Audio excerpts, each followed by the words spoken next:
നെല്ലിക്ക തമ്പിളി. നെല്ലിക്ക വെച്ചിട്ടാണ് ഇത് ഉണ്ടാക്കുന്നത്. അതിനാദ്യം നെല്ലിക്ക വൃത്തിയായിട്ട് കഴുകിയെടുക്കുക. എന്നിട്ട് ഒരു പാത്രത്തിൽ കുറച്ച് വെള്ളം വെച്ചിട്ട് ഈ നെല്ലിക്ക ഒന്ന് വേവിച്ചെടുക്കുക. നെല്ലിക്ക നമ്മൾ കൈ കൊണ്ട് അമർത്തുമ്പോൾ അങ്ങനെ പൊട്ടണ പരുവാവണം. പിന്നെ ഇതിലേക്ക് കുറച്ച് നാളികേരം, ജീരകം, പച്ചമുളക് 3 കൂടി ചേർത്തൊന്ന് അരച്ചെടുക്കുക. ഈ നെല്ലിക്ക വെന്ത് കഴിഞ്ഞാൽ അതിൻ്റെ കുരുവൊക്കെ കളഞ്ഞിട്ട് ഇതും ഒന്ന് അരച്ചെടുക്കണം.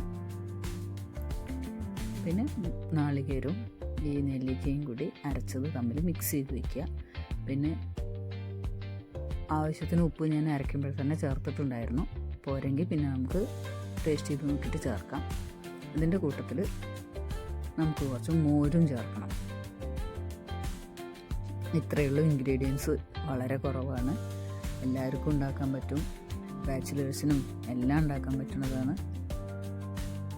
അപ്പോൾ എല്ലാവരും ഒന്ന് ഉണ്ടാക്കി നോക്കണം. ലൈക്ക് ചെയ്യുക, കമൻറ്റ് ചെയ്യുക, സബ്സ്ക്രൈബ് ചെയ്യാൻ മറക്കരുത്.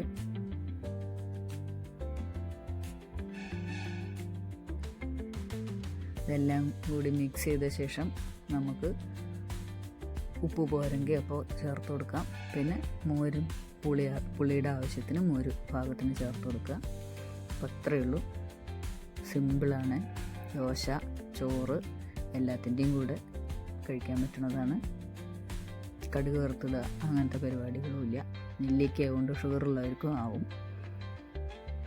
അപ്പോൾ അത്രയേ ഉള്ളൂ. എല്ലാവർക്കും താങ്ക് യു.